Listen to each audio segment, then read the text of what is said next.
Hello, everyone. Welcome to a brand new series on the channel that I'm going to be calling Racing is an Inevitable Disaster, or RID for short.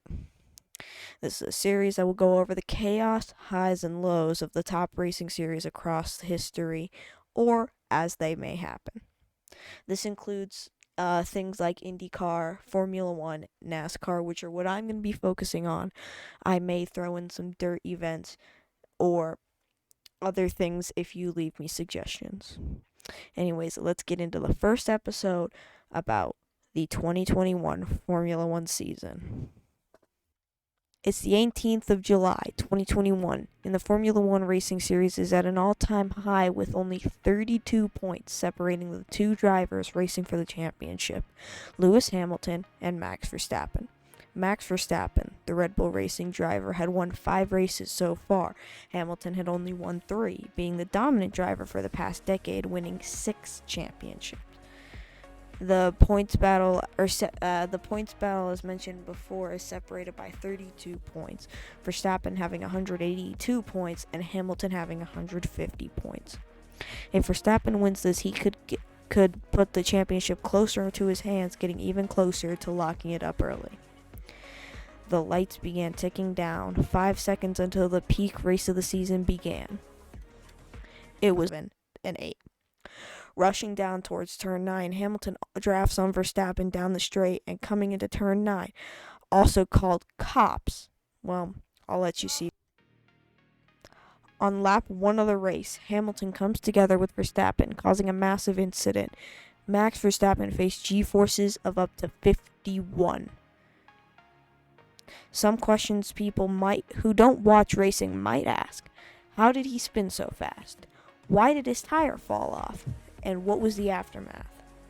Today, I will answer these questions to help you understand better what happened during this situation. The first question, and arguably the most important thing to know about just for basic racing context, is why he spun so fast. The speed of both cars was over 170 miles per hour, or if you're not from America, roughly 275 kilometers per hour. When both cars came together, Hamilton made contact to the right rear tire of Verstappen's car, putting a large amount of energy into the rear side of his car, causing the rear side of his car to violently spin around, sliding him off the track. If you pay close attention to the clip, I'll show it here, you can see the car, which is super lightweight, get off the ground multiple times, and it could have flipped if it was differently. The moment that the car had gone a full 180 degrees and was spun around the wrong way, it stopped spinning because the wind caught it going through the back wing, basically meaning the car was going in reverse and sideways. When the car hit the gravel, it basically stopped its spinning because the tires were getting caught and dragged through the gravel. Finally, Verstappen's car slid all the way through the gravel, still going ridiculously fast as it slammed into the tire barriers in turn 9, completely destroying his car. Another thing you can notice in the incident is how Verstappen's right rear tire flew off of the rim.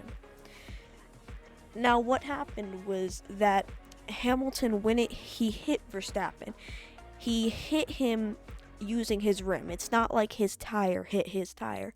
Hamilton's rim hit Verstappen's rubber, and so Verstappen's rubber popped and flew and didn't split, but it got severely damaged and flew off of the rim. But the tire, like the rim itself, was fine. And the tire also came off because they are super grippy, and because the tire was trying to stick to the ground, it just came off the rim because the rim was moving and the tire was trying to stay on the ground. The final thing that happened was the aftermath of what happened. Hamilton quoted, very questionably, many people don't understand why he said this, but he said, "He just turned in on me." If you pay attention, it was very obviously Hamilton's fault. There was no way he would have made that corner. But no hate towards Lewis, it was just hard racing. Lewis Hamilton was given a 10-second time penalty, meaning, if you don't know racing, that he would lose 10 seconds of time at the end of the race. So that means if he finished 9 seconds ahead of second place, he would not win, because that minus 10 seconds would put him behind. But if he was over 10 seconds ahead by the end of the race win would be his. And not too shockingly, being the second fastest car in the field by a mile, Lewis Hamilton came home with the win, 13 seconds ahead of second place finisher from Monaco, Charles Leclerc, and the Ferrari. After the race, Lewis Hamilton obviously caught up massively in the championship, as Verstappen only got 3 points during the race weekend from sprint points, while Lewis earned 27 turtle points, closing the gap in the championship from 32 to 7. Lewis Hamilton at 177 points, only slightly down on Verstappen's 185.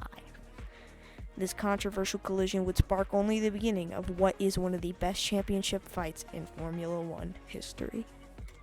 If you like this episode, please like and subscribe to know when I post another one of these episodes in this series.